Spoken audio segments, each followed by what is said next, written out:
to contribute to a more sustainable planet. That is our goal, to do more with much less. A more sustainable agriculture through the efficient use of resources. Our effort is based on efficient use of water. We promote the development of technified agriculture, seeking to deliver in each drop of water everything necessary to achieve higher yields and superior quality. We provide products based on potassium nitrate that help reduce salinity accumulation, eliminating the need for additional irrigation to remove salts from the soil. Solutions of natural origin. Potassium nitrate is produced with the smallest carbon footprint in the industry.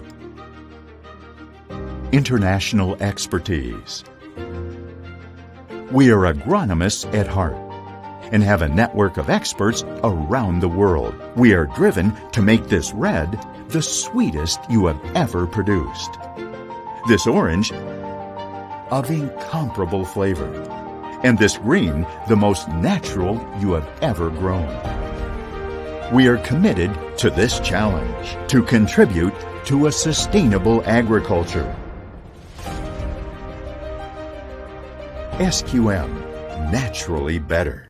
I would just like to say good afternoon to fellow South Africans and good day to listeners from around the world. My name is Duncan Napier and I work for the SQM office in South Africa. I'm sorry about that glitch, but my microphone worked in the test period, but it seemed to stop working just now. So anyway, on behalf of SQM and behalf of Intelligro, one of our preferred distribution partners in South Africa, I would really like to welcome you all and thank you for signing into this webinar. Today's webinar is titled Grapefruit Production in South Africa with reference to varieties, production methods, and balanced nutrition concepts. We have 4 presentations lined up pertinent to this topic. This should keep us busy for a little over an hour or maximum 1 hour 30 minutes. Before I introduce the speakers, I'd like to thank the SQM marketing team in Chile for their hard work in making this webinar possible. Thank you, Brenda. Thank you, Guillermo, and the team. If you have any questions during the presentations, please ask them by writing in the chat box on the right-hand side of your screen. If time permits, these questions will be answered today, and if not today, then each question will be addressed to you at a later stage. Right, our first speaker is John Roberts of the Citrus Growers Association. John started farming in 1984 with his first 10 years in a citrus nursery. Here his interest in new varieties developed due to preempting what the farmers were going to require. John's focus then went into packhouse management of the family JV packhouse, and he was driven on environmental and food and safety aspects, with the first citrus packhouse certifications for ISO, Global GAP, and Nature's Choice in this country. Cultivars and new variety developments has remained a core interest for John, who is GM of a new industry cultivar company since October 2011. They have 67 citrus cultivars in evaluation, with 11 now commercial and 11 more of high potential. John will speak on the South African grapefruit industry, touching on varieties. Welcome, John, and over to you. Thank you there, Duncan. I'll just start the presentation. The first slide is a slide I saw soon after joining the CGA, Cultivar Company, and dates back to about 2011. And already at that stage, we were seeing a reduced consumption.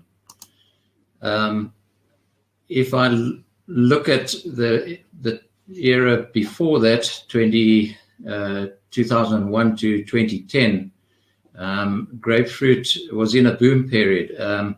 Most years going through 2021 to 25, reaching 542,000 in 2005 and continuing this trend right up to 2009, 562,330 buds sold into the industry. and then started to reduce in 2010 and onwards to 238,000. The following year, I believe, a little over 60,000. That boom led to South Africa becoming a significant producer and leading the leading export country by 2020. And this was on a backdrop, unfortunately, from 2004-2011 that I talked about, the slide that showed the start of a general decline in consumption. This information with acknowledgement to Sirad Market News. The one exception being Russia and Eastern Europe, you can see in the light blue and the dark green in the graph. And they were slightly increasing, but against the trend, but understanding that these were from very low levels of consumption. Korea wasn't in this graph at the stage, and soon after that market opened up to South Africa, and in the first few years doubled previous year's consumption annually, but again keeping in mind that these were from very low levels of consumption. This trend has continued, unfortunately, right through to 2020. Eastern Europe and Russia have continued to grow moderately. As you can see, there's still relatively low consumption, Eastern Europe in red, and the Middle East has shown a little bit of growth, and Japan and the rest of Europe and the USA have basically decreased. And that's led to an overall decline in trade from 814,492 tons to 667,015 tons. And that again, against a backdrop of what was happening in production, in terms of production. This is an interesting slide going back to 2011, showing the relatively high percentage of total citrus area that grapefruit enjoyed at that stage, 15%, totaling 8,978 hectares, which was nearly double the soft citrus and lemons at that stage. That changed very dramatically to 2021, where we now see that grapefruit decreased to 9% of total citrus area, and it dropped right to the bottom to 5th place in the citrus group. Soft citrus and lemons, on the other hand, moved to 2nd and 3rd place. Although the area at 8,661 hectares to now, back to 2011, 8,978 hectares, the hectareage hasn't changed much, which shows that South Africa has maintained its production. And as the leading exporter has obviously maintained its markets to a certain extent. But this probably shows that it's more about maintenance of the area planted and not new growth. So the challenge is to grow the share in the citrus groups with improved varieties to prevent continued reduced consumption levels. Possible future trends that could increase consumption. Very interesting to see the effects of the global pandemic that we're still effectively in, which produced a reverse trend back to hard citrus. And this is probably caused by less trips to the supermarket, limited fridge space in the home. Consumers bought more goods that they could store in the cupboard and down in the veggie rack. Soft citrus doesn't do well in amongst potatoes and onions, and they don't have the same shelf life that hard citrus does. The question, though, remains: can this trend be this reverse trend be maintained? And that is questionable. It probably will slowly return to the previous trends that we saw of soft citrus slowly gaining the market. Can improved varieties regain the public interest though? So things like less bitter, sweet, safe, better taste. We need to penetrate the younger generation. Potential interest in new characteristics could be red cultivars of hard and soft citrus that have a perceived health benefit. The health industry, Florida 914 Ruby Valencia hybrid, which has low furanocoumarins, could reverse the health concerns associated with grapefruit and medication. And then the lycopenes found in red grapefruit and oranges, very interesting work I saw just before the start of the pandemic with Professor Lorenzo Zacharias in Valencia on the high levels of beta-carotenes in the lycopene citrus, which is a vitamin A precursor.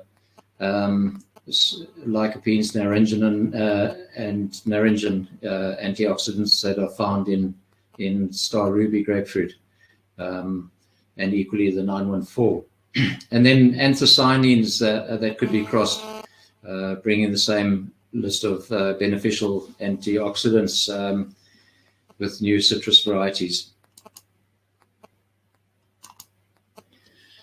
Just a little bit about a variety that we manage. Johan will expand on some other varieties that other companies manage. The UF914 that I've talked about, in picture there, red flesh color, attractive peel blush, very similar to Star Ruby, grapefruit flavor and aroma, so nothing lost there. Tender and juicy flesh, very low in the furanocoumarins that I've mentioned. It's seedless, it has good bricks, low acid, and a higher ratio than Star Ruby. So once this variety comes into the market, and varieties like it should be able to penetrate the market over time.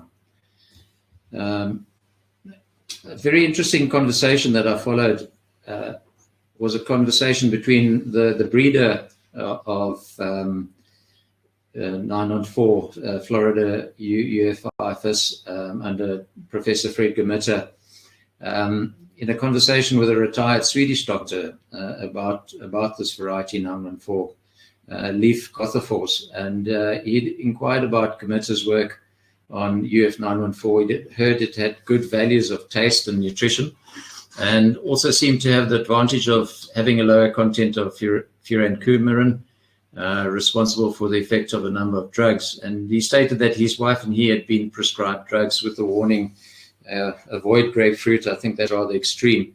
It's a cautionary.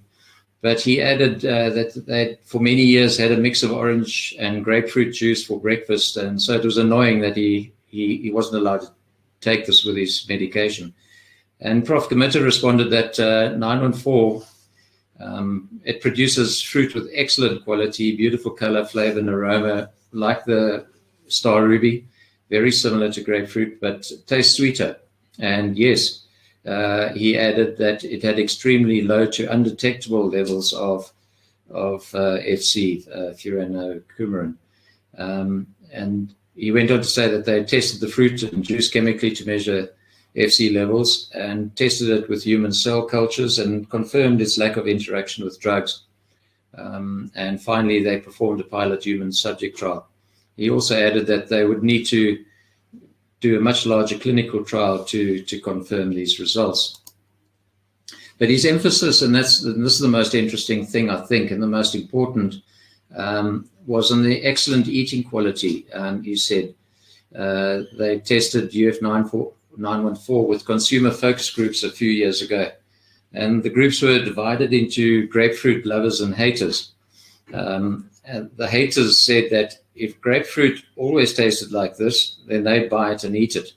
And I've seen that in Korea in a tasting trial where even kids came up to taste the fruit. The lovers started saying things like the best grapefruit that they'd ever tasted, and if I could buy this, I wouldn't need to put sugar on my morning grapefruit. Having tasted it myself, I believe many younger folk and even children will be enticed into trying this citrus type. And there are several other new exciting cultivars that I've tasted. Extremely impressed with Jackson Seedless, and just my own immediate family and friends, children, asking, please, Mom, buy that stuff at Woolworths if you see it again. So it's very interesting to see the younger kids buying into the grapefruit family. And I think the Jackson experience is something that's going to hopefully increase and bring back the excitement around grapefruit.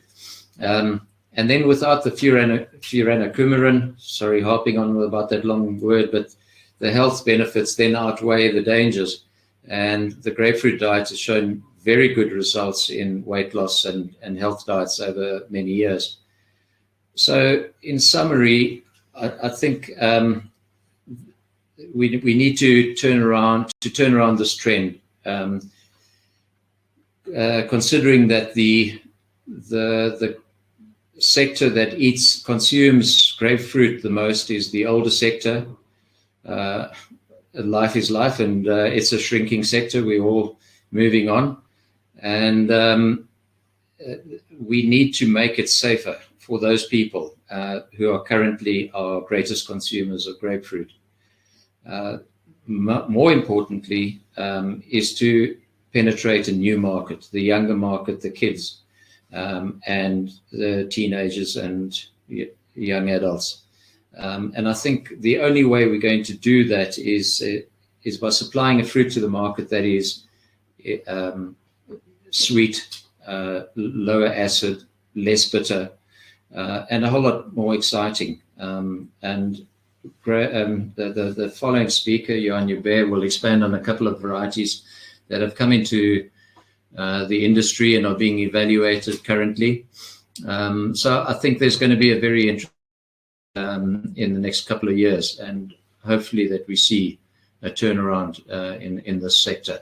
Thank you very much. Right, John, thank you very much, and it's certainly interesting to see this new variety. I'm one of those who love grapefruit, but I also love sugar on my grapefruit, so it'll be interesting to see how these develop, and perhaps our grapefruit hectares will increase also over time. I mean, it stayed stable for 10 years, so hopefully it'll increase. Right, our second speaker, while John and Johan change places, is Johan Joubert of the Citrus Research International. Johan is a program coordinator of cultivar and rootstock evaluations in the citriculture portfolio of CRI. CRI has cultivar and rootstock trials in all citrus growing regions of Southern Africa to determine the best options for specific regions. Johan has 24 years of citrus experience in soil science, entomology, post-harvest research, cultivar and rootstock development evaluation. Johan is a considered cultivar specialist with over 18 years of experience. Thank you, Johan. The floor is yours. Thank you, Duncan. There you go. Good afternoon, ladies and gentlemen. My presentation will give some information on the grapefruit cultivars as well as rootstock options that's available. If we have a look at the different production areas in Southern Africa, the map indicates the different areas, and my main focus will be on the hot, dry, hot, humid, and the semi-desert areas. If we start off with the hot, dry production areas, indicated in red, you'll see it's adjacent to Zimbabwe in the far north.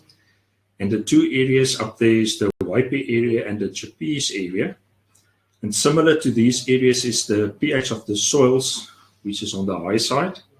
And the main rootstock that we use in that specific area is X639 for that purpose. Later in the talk, I'll give you a little bit more information on the different rootstocks and rootstock options and choices available. And then all the trees was on rough lemon, but on this specific rootstock, you have to be careful of lower internal quality on the fruit. Then the next hard dry area includes red Setele and wood spruit. And if you look at the tree spacing, plant distances is mainly 7 by 3 meters. Both these areas, specifically more red Setele, there's quite heavy soils. And then in replant conditions, you'll mainly use swingle as a rootstock, providing a bigger or larger tree canopy. And when you move over to the sandier soils or the virgin soils, you'll plant on chorizo. And then obviously you'll have a medium tree size in that specific combination. If we move on to the hot humid areas, that's indicated in the pink area, and it's just below Mozambique. In Mpumalanga, we have the Malalan area and the Komatipoort area. On the Natal side, we have Pongola and Nkwalini. And then in Swaziland, we refer to the lower Swaziland area, specifically Tambuti, including a lot of good quality grapefruit selections and a lot of star ruby in that specific area. And then the southern areas of Mozambique is also included in the hot humid areas. Soil-wise, you also have the heavier soils and replant soils, as previously mentioned, where we plant on swingle. And just a characteristic of swingle is the high acids induced in the fruit, as well as delayed external color development. And then on the sandier soils or the virgin soils, you'll go to chorizo. And when you want a more dwarf tree, there is the option of C35 sit range, and also performing very well on virgin soils and then developing a smaller tree canopy. And then the last area includes the semi-desert area. You'll see that's in the purple areas, the biggest areas in the Northern Cape. Looks like a little worm there. And, sorry, it moved back. There you go. And it's divided into 3 areas. So it's the Uppington or the Groblershoop area, which we recommend as the hot area, the Kakamas area, which we see as the very hot, and then the Blowpits area as the extremely hot. And there you're looking at about in the region of 48 to 52 degrees Celsius in summertime, peak summertime. And because of the soils, the high pH soils in those areas, most of the plantings is on X639 and the older trees is on rough lemon. On the maturity side, the specific table is from let's say Setele area, but here you can see as just as a tool to help with future planning and planting of new orchards. The West Star Ruby is basically at the top, starting from middle April to middle July, the longest maturity index, followed by March. There's the 2 Jackson selections, more in the middle. And then there's an experimental variety. I'll mention a little bit more information just now on the Star Ruby Light. Okay, if we have a look at the different cultivars, let's move to that. CRI, we have cultivar fact sheets on the different varieties to provide information. This is an example of what the Star Ruby and the Marsh fact sheet looks like. You can see there's information available on the origin, the ownership, production records, tree characteristics, all those type of things. Very handy when planning new plantings or orchards. If we start off, the commercial varieties at the moment planted is basically Marsh, which is one of our white grapefruit selections from a Duncan seedling. And interesting, in the picture on the right, you can see the typical pale yellow color of the rind. That's typical of Marsh. Fruit size on the large size, average between count 32 and 48. And a very smooth rind texture as well. If we move to our main selection, which is Star Ruby in this case, it's from a Hudson grapefruit, and it originated from irradiated seeds, where the seeds were planted and then selections were made on that. Interesting on the Star Ruby is the deep red color. That's very typical. The deep flesh and the rind color, and very low seed content. In a lot of cases, basically seedless. And then fruit size wise on the Star Ruby, typical is on the smaller side in the grapefruit range, between count 32 and 56. Then the Nile ruby. And Nile ruby is mostly planted in those Northern Cape areas, those very hot areas.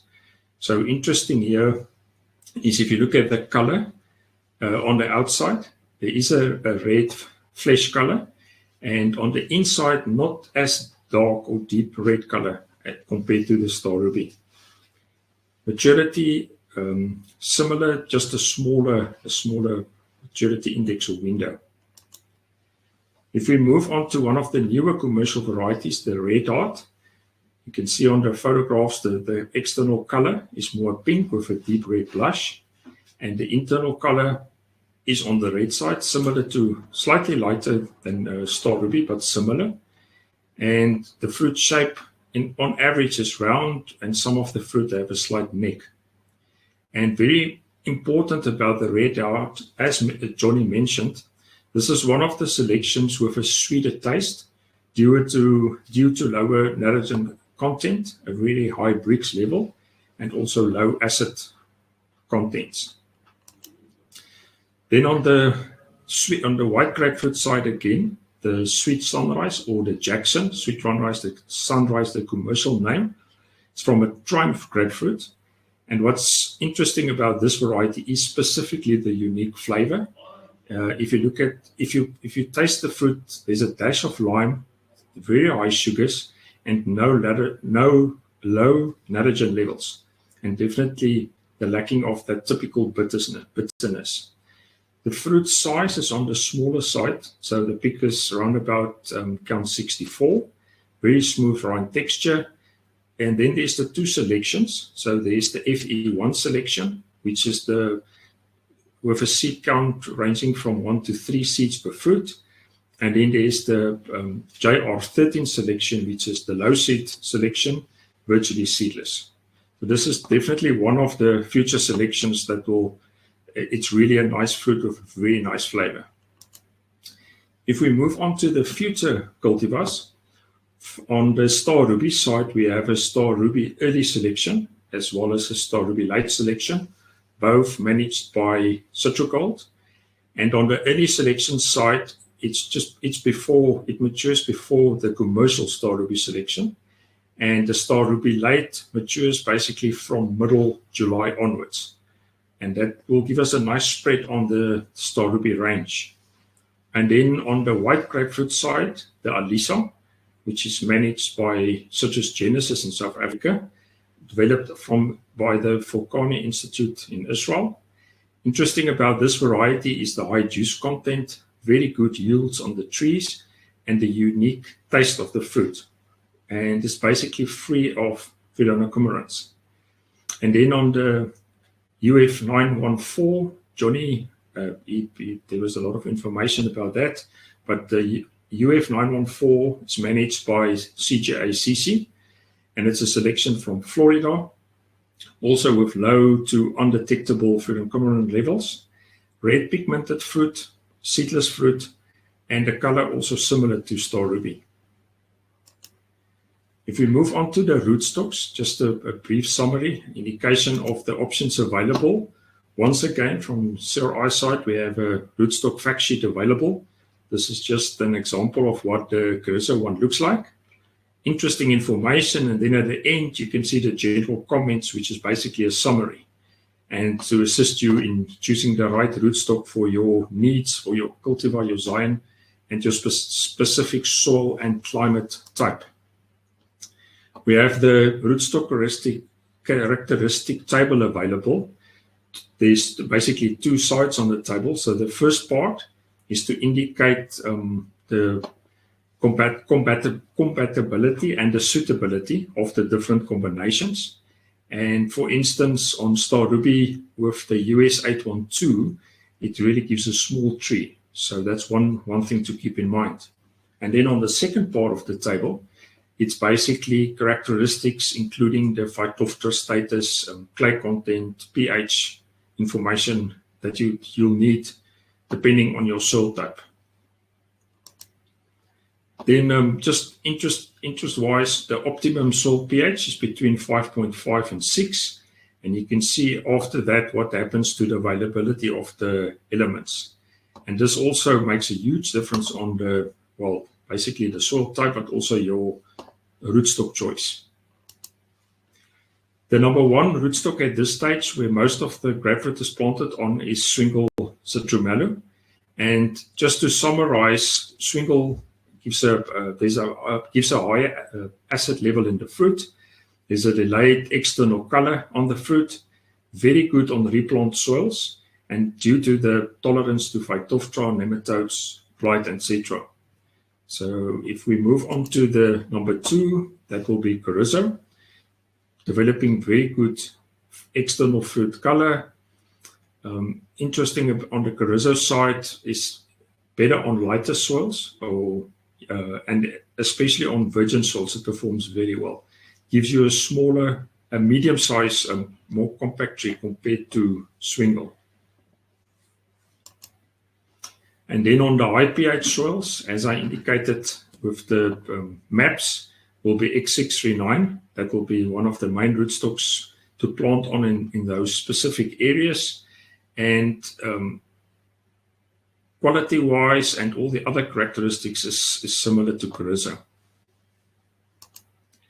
Then on the new rootstock side, if we look at, we've imported these rootstocks, the bitters, which will give a more compact tree, similar to C35, but with the difference, it's more adaptable to high pH soils and cold tolerant. And then the carpenter and the fir, similar in the sense of developing a medium to large tree size. And the cox is basically to replace the old Benton citrange as a dwarf rootstock, and because of the favorable nursery propagation characteristics, and also a good replant rootstock. I've added the next two slides just to indicate the rootstock trials we're involved in. So the first one is the basic screening trials. And this includes basically one scion on 10 rootstock trees. And the purpose of these trials is basically to determine the compatibility between the scion and the rootstock, the range of soil types it's adaptable to, and then on the production side, which is basically it highlights the fruit set, the optimum fruit size, and the color development of the fruit. And the second trial, we take it a step further, is the semi-commercial rootstock trials. So here we have basically a number of between 50 and 100 trees, and with one commercial scion. And we do packhouse rounds and quality analysis to determine the color, development, fruit size, and the blemish percentage on the fruit. The harvest periods, we monitor this closely between the early and the later maturities. And obviously, crucial is to determine the yield and the production of these different combinations. And we also allow grower access to these demonstration trials. And that's basically just part of the technology transfer between the CRI and the industry. Thank you. I hope you enjoyed this. Thank you, Johan. If I had to plant grapefruit trees, you guys would certainly be the people I would talk to. You look very professional in what you do. And thank you for that great presentation. I'd just like to stress that this webinar will be made available afterwards if people want to check up on some of the slides. But also regarding the rootstocks and the cultivars, you know, one can speak to the Citrus Research International directly as well. Right, welcome, Skalk. I see you on the screen. Our third speaker today is Skalk Lombard. He's a private consulting agronomist supporting IntelliGrow. Skalk obtained a BSc Agricultural Honours degree in Soil Science and Plant Nutrition from the University of Pretoria in 1991. He started his career with the ARC, doing mainly fertigation trials on citrus, and then moved to Omnia as an agronomist for a while.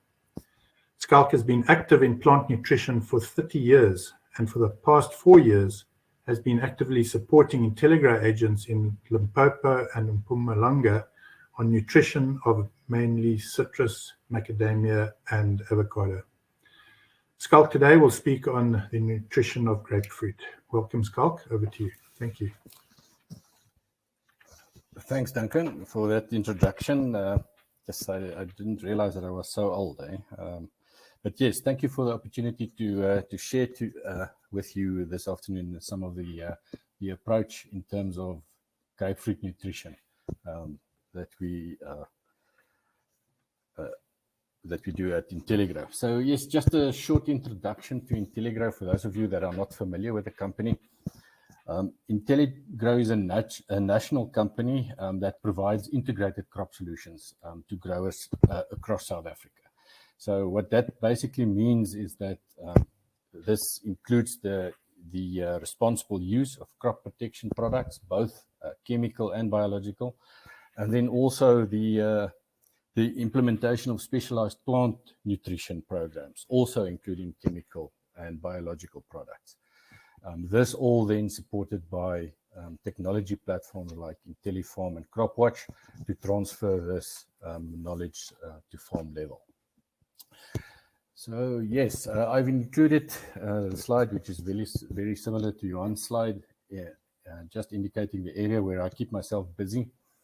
And if we look at specifically grapefruit nutrition, basically in the northern areas, the hot and dry areas that Johan mentioned there in Waipi, Vivo, there's some new plantings, and then also in the Ellis Ross area. But from a bigger citrus perspective, Intelligrow is involved on the crop protection side, basically in the Nelspruit, Lydenburg, Hoedspruit, Oorigstad and Burgersfort areas, as well as in the Chippies area.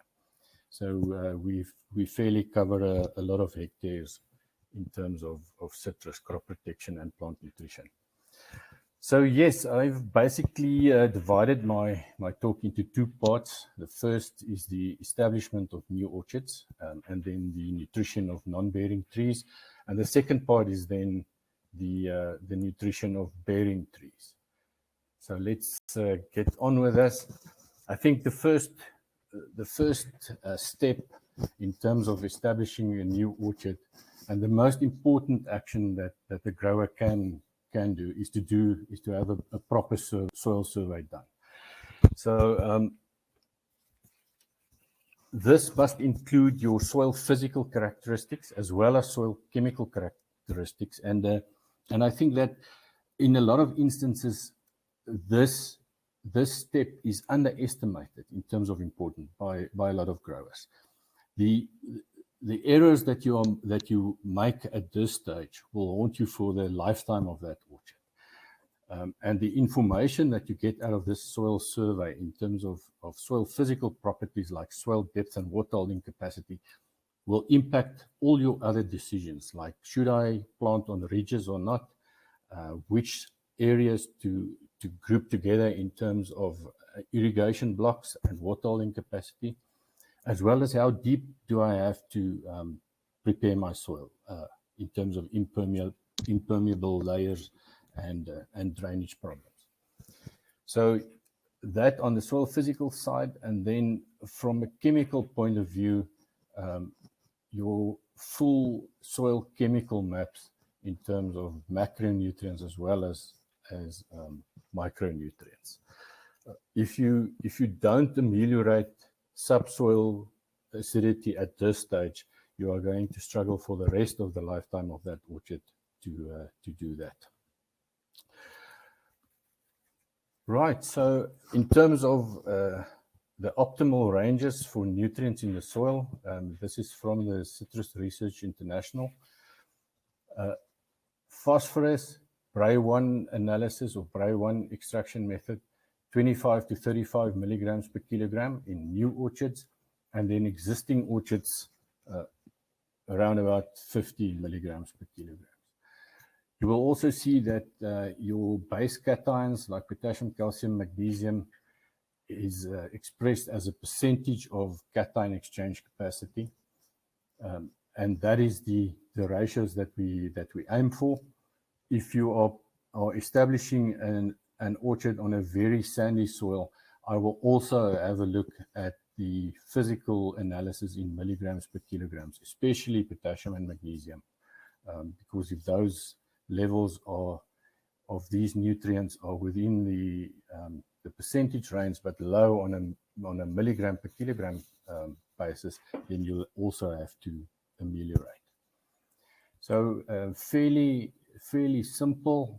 If you know then that you need to increase your phosphate level with 20 milligrams per kilogram. So if you start with, let's say, a 5 milligrams per kilogram initial analysis, you can physically calculate exactly how much product you need to broadcast per hectare using your soil bulk density and the percentage of nutrient that the specific product is in. So this is a bit of mathematics combined with soil science and not rocket science. So it's just a calculation that you can do. Right, so when you've established, you've done your soil preparation and you are planting your trees now, the question is usually, what is the next step? Should I incorporate fertilizer into the planting hole? Do I use organic matter or not? And at IntelliGrow for, I think, more than 10 years, we've been using polymer-coated controlled release fertilizer for the establishment of new orchards. And this method has outperformed basically every other method of nutrient application, whether it be fertigation or hand split applications by hand. And the reason for this is basically the constant release of nutrients in that root zone, the stable and constant electrical conductivity in that root zone, which minimizes the risk of root burning and tree loss. And what usually also happens on farms is that your young trees is more than often the lowest priority on the farm. So all the resources are channeled to producing orchards, like labor, for instance, and these young trees are usually neglected in terms of nutrition. That is what I find on a lot of farms.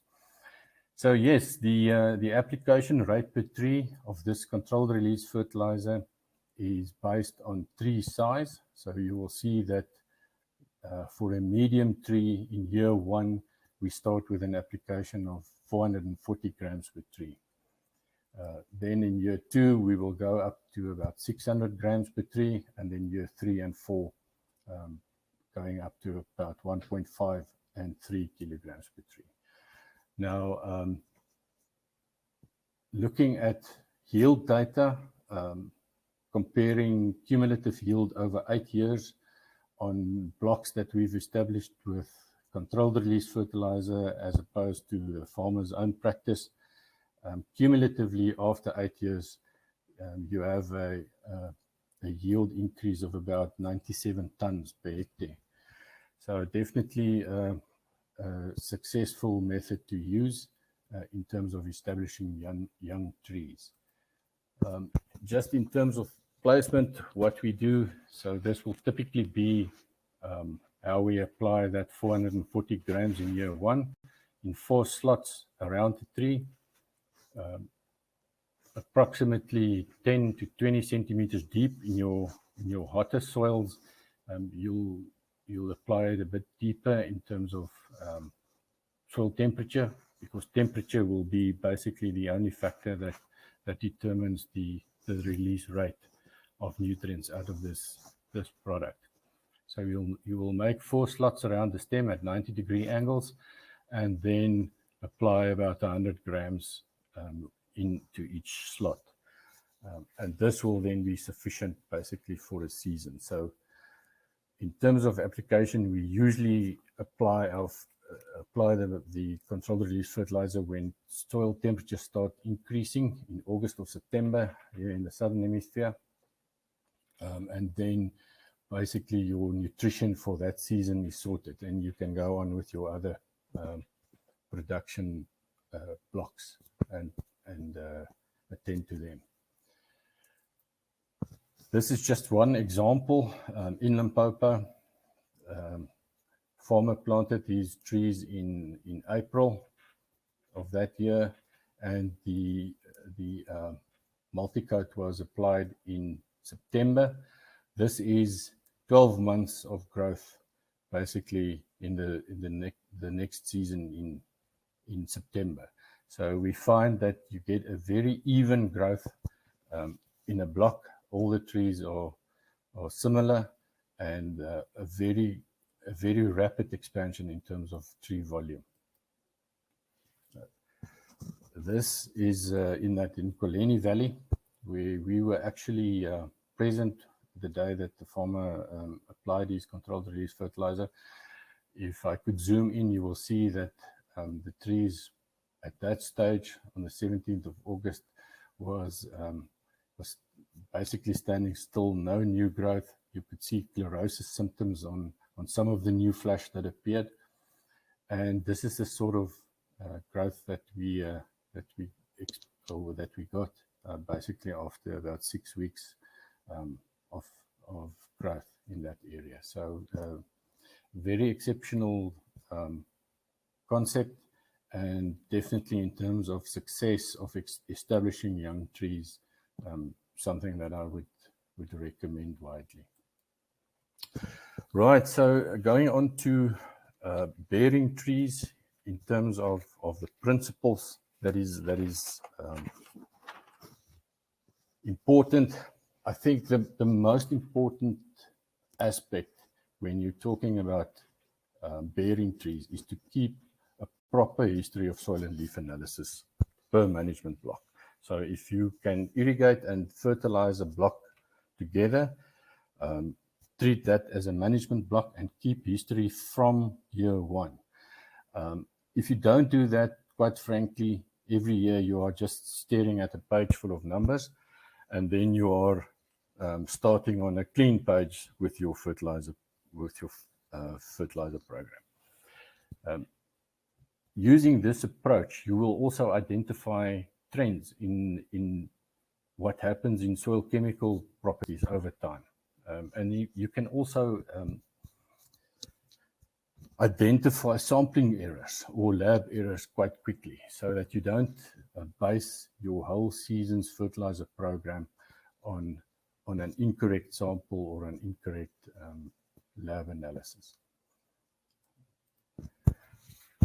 So these are the leaf norms that we use for grapefruit, specifically in South Africa. So you will see in terms of nitrogen, a leaf percentage level of 2.3 to 2.6, potassium of 0.9 to 1.6. And by keeping your leaf analysis history, you will quickly see what trends is happening in your tree and what the effect of your fertilizer program is. So you will see, for instance, if you look at the nitrogen graph, from 2014, this specific block has increased in nitrogen level up to a point where it's sitting at close to 2.5. And you can then adjust your fertilizer application accordingly in terms of what production outputs you are looking for. So just I want to emphasize this again, that if you do not graphically present your history, you do not see these trends. You will also see that in the potassium graph in 2018, there was a dip in potassium levels, whilst in all the other years, they were fairly similar. So if you only looked at that 2018 potassium level, you would have applied a lot of additional potassium, which was not really necessary. Right, so to compile a fertilizer or a nutrition program, you have to start somewhere. And the first point is to see what you are aiming for. So these are the nutrient removal figures per hectare per ton of fruit. And you can see that there's a lot of variation in terms of what is being used across South Africa, within the accepted averages there at the bottom. So for grapefruit, for instance, you'll see that in terms of nitrogen, the removal figure is 2 to 2.3 kilograms per ton of fruit. So based on the production history of that specific orchard, you can say, right, I want to compile a program for a 70 or a 75 ton per hectare harvest, and start there. This is an example of an existing program. So having the cultivar information as well as the rootstock, and then trying to display as much as possible history on the block form. So you will have your graphical representation of about 4 to 5 years of history, within 2 to 3 years of physical history on the block form. So these are some of those soils that Johan has also spoken about. Characteristically high soil pHs. You can see a pH KCl there of 8.08 in the previous year and 6.6 in this year. And then also characteristically high magnesium levels. So you can see magnesium levels sitting at above 25 to 31% of exchangeable cations. Looking at the leaf analysis, also low on NP and K, zinc a problem. And with this data, you can then start compiling your fertilizer program with that yield target of 75 tons per hectare. So just going on in terms of the physical fertilizer program,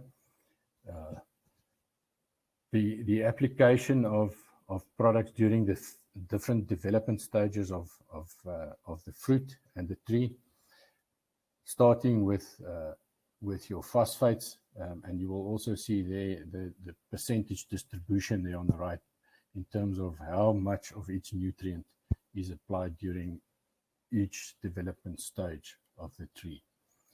So in this specific instance, you will see that we've used urea phosphate as a phosphate source to lower soil pH and to try and acidify the soil in the root zone to a certain extent.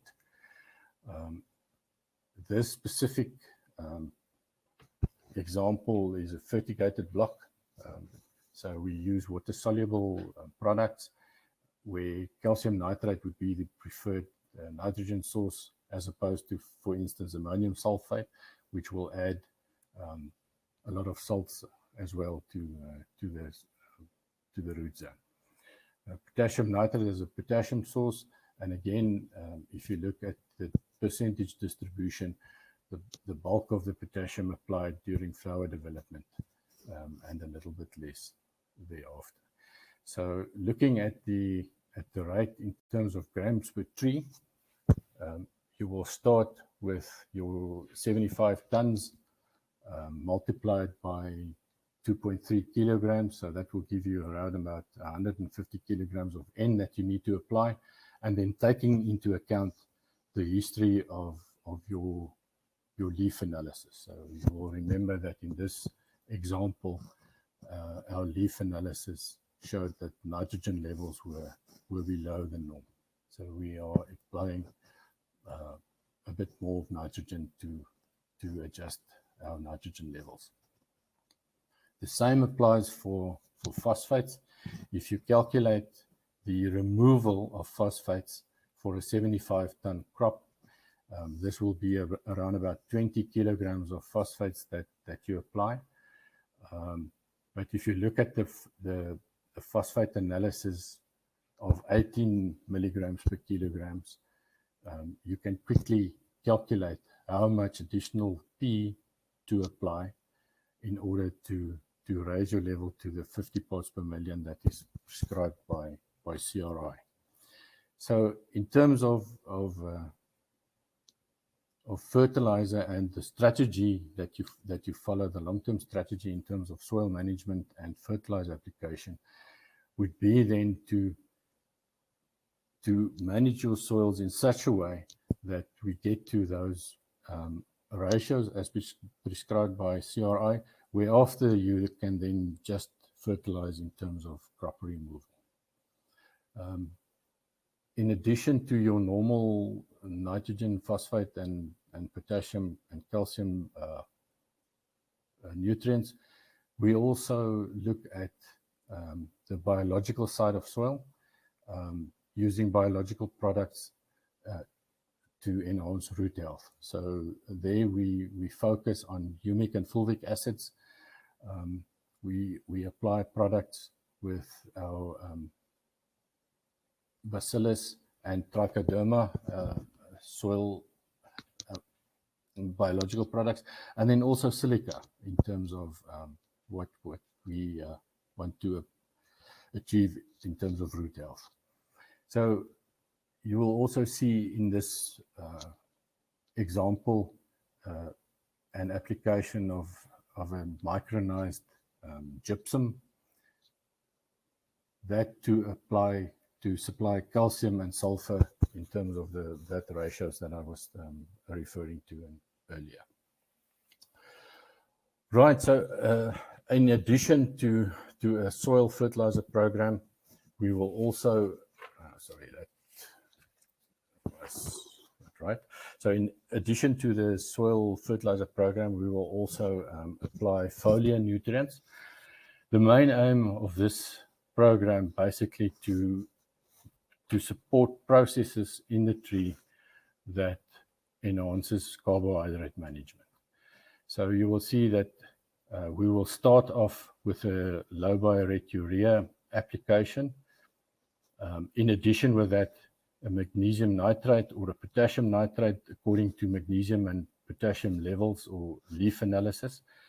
And if your potassium levels is fairly low, we will also substitute a part or a portion of the urea, low biorate urea, with potassium nitrate, a part of or all of it.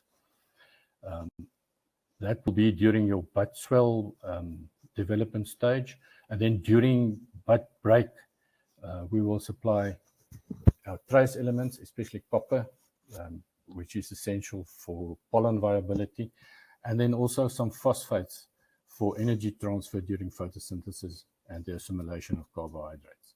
So all of this leading up to enhance our flower quality and then improve set. So the biological products that we incorporate into this program entails polyamines as well as amino acids.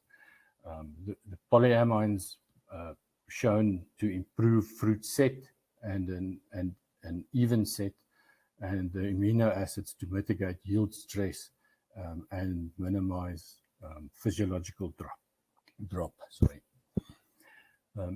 So yes, in terms of this foliar program, during that first initial rapid cell division stage, we will also supply the plant with calcium, as well as additional phosphates for that energy transfer during photosynthesis.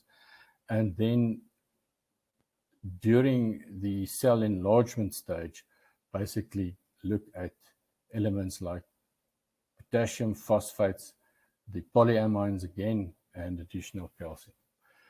I think one of the most important actions in terms of fertilizer and nutrition management in citrus is your post-harvest foliars, as well as your soil applications, because this will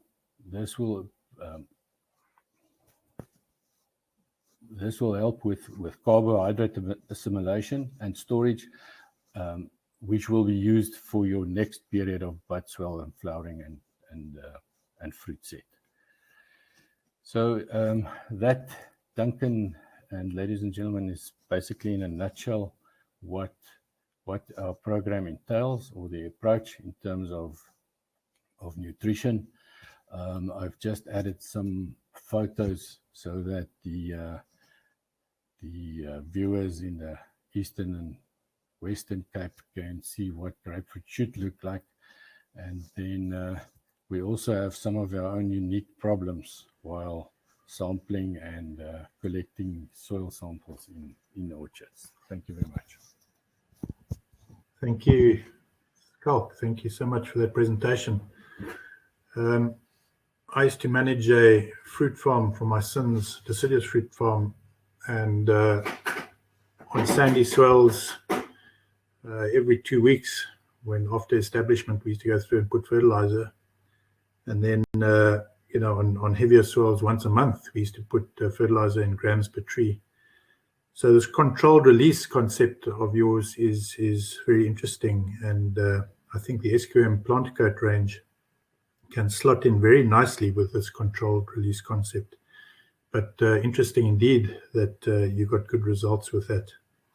But thank you for your knowledgeable talk, and it's time to move on to our final speaker.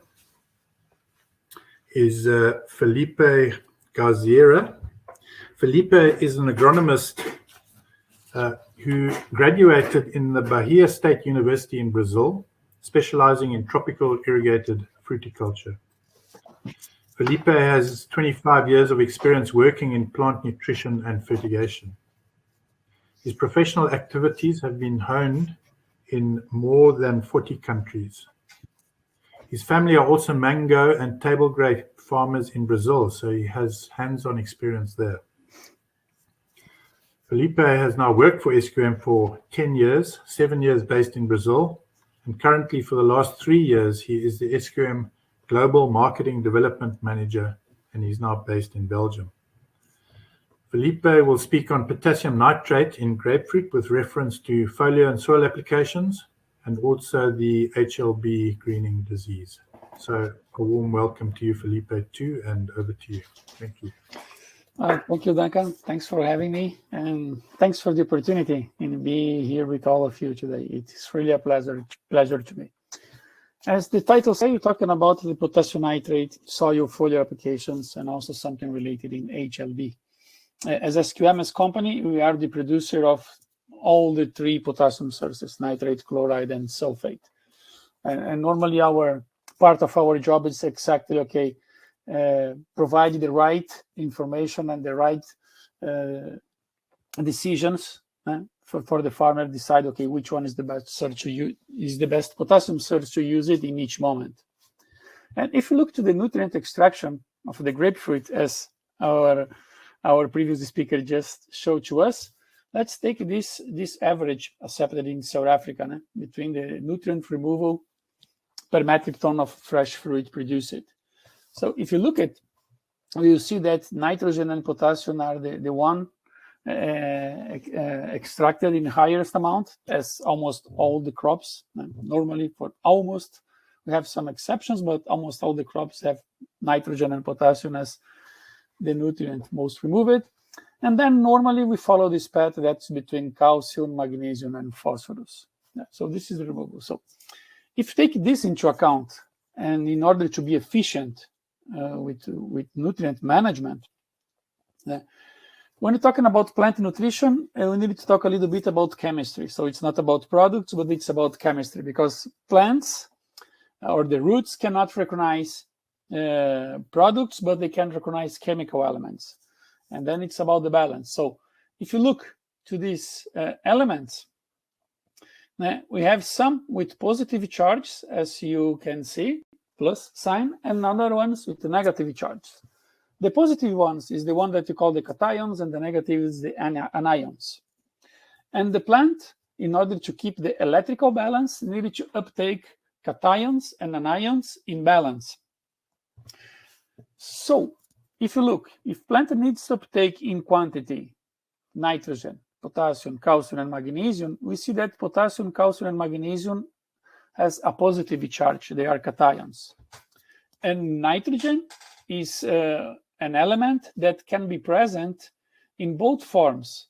A nitrate with a negative charge, as you can see here, as with potassium nitrate, or with calcium nitrate, or magnesium nitrate, or in uric or ammoniacal form, urea or ammonia form. Let's put urea will be converted in ammonium.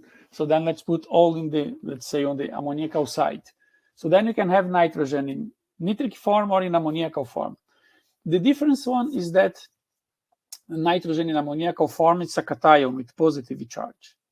So then we need, the idea with the nutritional program is help the plant in uptake and be more efficient. with the nutrient uptake. So when we decided to use potassium nitrate as one of the potassium sources, since potassium is one of the nutrients most required, we are also adding in the soil solution nitrate nitrogen. That is also the second element most required, but in an ion form with negative charges. And this will help the plant in uptake the other elements, the other cations that the plant most need, as you can see here. This is what we call the antagonism and synergism in agriculture. So if you have nitrogen present in soil in ammoniacal form, that means it's a positive charge. Together with that ammoniacal nitrogen, plant cannot uptake calcium, magnesium, or potassium, because all these elements are cations, they have positive charge. In the opposite, if you have nitrate nitrogen in the soil solution, nitrate as an ion with negative charge can be uptaken, keeping the electrical balance with positive charges. So when we have more nitrate nitrogen in soil solution, this means that chemically we are helping the plant, or making it more easy to the plant, uptake the other cations like potassium, calcium, and magnesium. As we saw, these are the nutrients most required by the plant.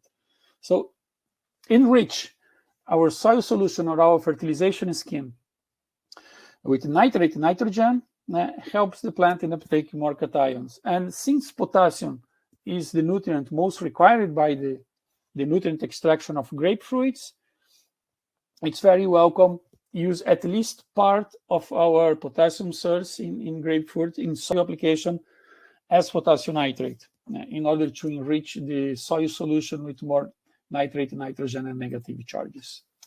Also, another benefit that we can mention when we have higher nitrate, nitrogen content in soil solution, it's using the same principle from the antagonism and synergies.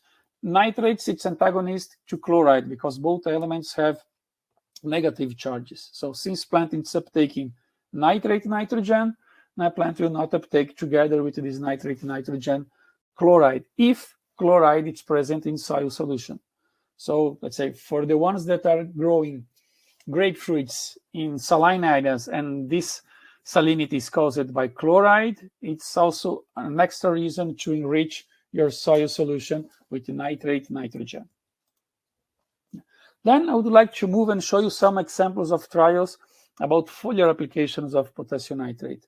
Started with a March variety, the white one, as we just also saw in the previous presentation of one of our colleagues. Now, it was a trial conducted in the University of Florida by Dr. Bowman with March grapefruit with a randomizing design with 3 applications specifically during the fruit fill stage. This application was done in the North Hemisphere. Remember, that was done in Florida, so we are in the North Hemisphere. So it was done there between September and October, with 3 applications of 22, more or less 1%, 0.95 to be precise. That resulting in 22.4 kilograms of potassium nitrate per application. Since there they use 2,350 liters per hectare. That is in total 62 kilos as foliar application, just during the fruit development stage, to see the impact of this on fruit size. And that was the result achieved. We see the increase from September 10, this was when they started the first application. And then on November 23, after the last application, they measured the increase on fruit size in the control and in the treated area. So in the control area, naturally, this is the natural growth of the grapefruits, the fruit increased in 8.4%, the fruit size between September 10 till November 23. On the treated area, with the 3 foliar applications, the increase in fruit size, it was in 11% in the same period from September 10 till November 23. This difference in increase result at the harvesting moment in a difference in the percentage of fruit per class. Now we have the class 0, 1, 1 to 2, 2 to 2 or more than 3. These are according to the size of the fruit. And what we can see, this result, is that if you look to the class above 2, that is the classes with the highest fruit size, that normally this is the class that has the better price in the market. In the treated area, we reached 61% from the fruits in the class that was in the fruits with above class 2. And the control treatment get 26% of the fruits in this class. This has an important, especially economical impact, because the fruits with bigger size normally at the market has a higher value. Also, another trial, but this with another variety of grapefruit. This is ruby red grapefruit, also conducted with Dr. Bowman, also in Florida with a randomized design as well, but here with a different purpose. The purpose here was increase fruit set and fruit size. So then again, remember that this is in the North Hemisphere. In South Africa, we are in the South Hemisphere, so the months are different. But the application was done during the dormant period, that it's in February in the North Hemisphere, at post-bloom in April, and during the fruit field between July. So here we have a different perspective from the previous trial, because the previous one, it was just impact fruit size, and this one, it's impact on fruit set and fruit size, and was evaluated different concentrations that goes from 0, that's the control, till 1, 2, 3, and 4% concentration. And this is the amount of kilos applied. And let's go to the results achieved. The best result, it was reached with the application with 1% concentration. And then we can clearly see that the number of fruits per fruit size, that means per class, that means in blue one, lower than 32, this means fruit per boxes. And then as higher is the number of fruit per boxes, obviously smaller is the fruit size. So then we could see that in number of fruits per fruit size, we have an increase in 61%. Now when we do the comparison per fruit size, and also an increase in the number of boxes per tree. That means that the treatment has also an impact on fruit set and on fruit size. And the economical result of this, if you look to this graphic, these are the prices paid per box in the year of the trial. And then you can clearly see that boxes that contain less than 32 fruits per box, that means fruits with a bigger size. You can see that at that time it was $16 per box. And then you go fruits between 32, 36, $12, between 40, 48 fruits per box, $8, and more than 48 fruits per box, $6.5. So it means the smaller fruits. And here you can see the huge impact that the fruit size of the fruit class in grapefruit has, especially in the economic. Now, you can see on this case, taking this example and extrapolating to a commercial area, this will bring a result on net income about 5,700 on the gross income. Sorry, in the gross income about $5,700 per hectare. So this is the result when you do the applications with the targeting increase fruit set and also increasing fruit size. Also another topic that that's really in vogue today, it's the HLB, the Huang Long Bean citrus greening, that normally affect the phloem transport system in the plants and also the root system. So plants that are affected by the HLB that normally has a weak root system that immediately affects the water and nutrient uptake. Plants affected with HLB. That today in the world you have mainly 3 species: the Candidatus liberibacter, Asiaticus, Africanus, or Americanus. The Asiaticus is the most aggressive one. It's not yet in South Africa, as far as I know, but I heard that have several concerns about it's not if will, but when will arrive this one in South Africa. So really need to keep this in mind. And also the Africanus, that this is present in South Africa today. So concerning greening, the main point, as we mentioned, the greening affected the phloem system and the root system, and making difficult to the plant to uptake water and nutrients. So the strategies that we can use, it's obviously control the vector, the psyllid, as a farm, as a regional level as well. This is something that if one farmer controls but the neighbor does not control, that will not be effective. Really needed to be done a control in regional level. Exactly as the HLB affects the root system, keep a balanced nutrition. It's really a key. It's the determinant factor because it's affected the roots. So then we really need to make sure that the plant will be able to uptake the right and proper amount of nutrients. In order to do this, keep the soil pH around 6.5. It's really important because that's the range when we have the highest, chemically, the highest availability of nutrients in soil. Split application as much as possible in order to plant will uptake nutrients in smaller amounts but frequently. That's perfect for fertigated areas. And complementary foliar nutrition, as the root system is one of the most affected system in plants.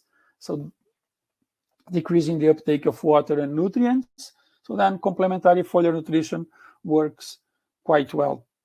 And this is exactly what I would like to show you in one trial also conducted in the United States against HLB in citrus. It was a 5-year trial. It's very well known, this trial. It's Maury-Boyd evaluation. Someone's called it Maury-Boyd cocktail. Also made by the associated professors Bob Roos and Fritz Roca in University of Florida. They evaluated several treatments, as you can see, foliar treatments.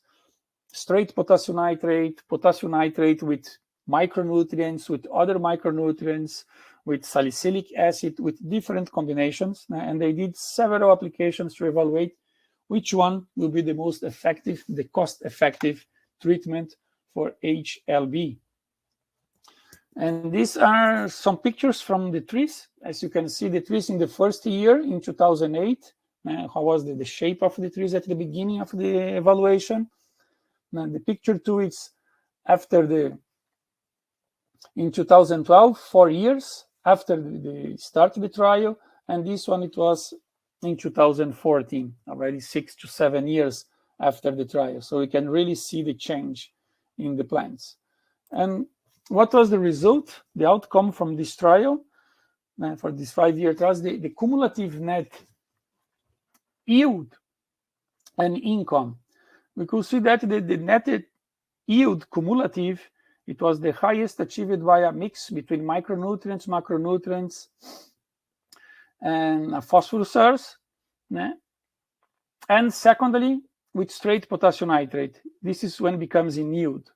But when you look to the economics, now when you do the cost-benefit analysis, we see that with straight potassium nitrate, we have the best result from the economical perspective. When you do the cost-benefit analysis, then we reach the highest net result with straight foliar applications of potassium nitrate. So these were some basic information just to share with you. Thank you, Duncan. Thank you all. And we are available to share more information if you wish. Thank you, Felipe, for your presentation. We have one question that came up while John was speaking, and the question might have been answered when Johan was speaking. It's a question from Thijs, and perhaps I'll ask Johan. Thijs asks, how does 914 compare with red hot grapefruit? Johan, perhaps you can come in.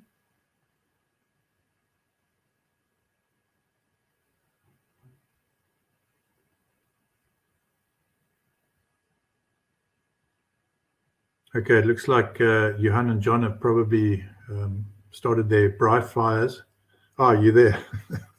I'm here, Duncan. Yeah. Okay. Now I thought maybe you'd gone to have your first beer and have a braai. But the question was, how does 914 compare with Red Heart Grapefruit? Now, I know that John touched on the 914 and you touched on the Red Heart. Is there any comparison? I know they're both sweet and they're probably both low in the FCs, but maybe you can elaborate. Well, if you look at the combination, because the Red Heart is from a Henderson, the pink Henderson grapefruit, and basically irradiated, where the 914 is across with ruby. John, am I right? Yeah, ruby and with the pomelo. Pomelo, yeah. Yeah, so that brings the sugar in. Okay. So it would have a higher sugar, a higher bricks probably, and a slightly lower acid. So the ratio would probably be higher in the hybrid 914 compared to Henderson, which is straight out of grapefruit. Okay. Does that answer the question? Well, we'll Tace, I think, can contact you directly if he has more on that. But that was basically what his question was, I think. Okay. I have another question, perhaps for Skulk. I know we spray a lot of 4% potassium nitrate in citrus. Is 4% potassium nitrate safe in grapefruit as well? Hi, Duncan. Yes, we've sprayed it at that concentration, so yes, no problem. Okay, great. All right, gentlemen and ladies, I'd just like to thank you very much for attending. Just a reminder that we will make this webinar available for anyone who wants to look through it again. Thank you very much for your time. Thank you to the presenters, and I hope you have a great evening. Thank you very much.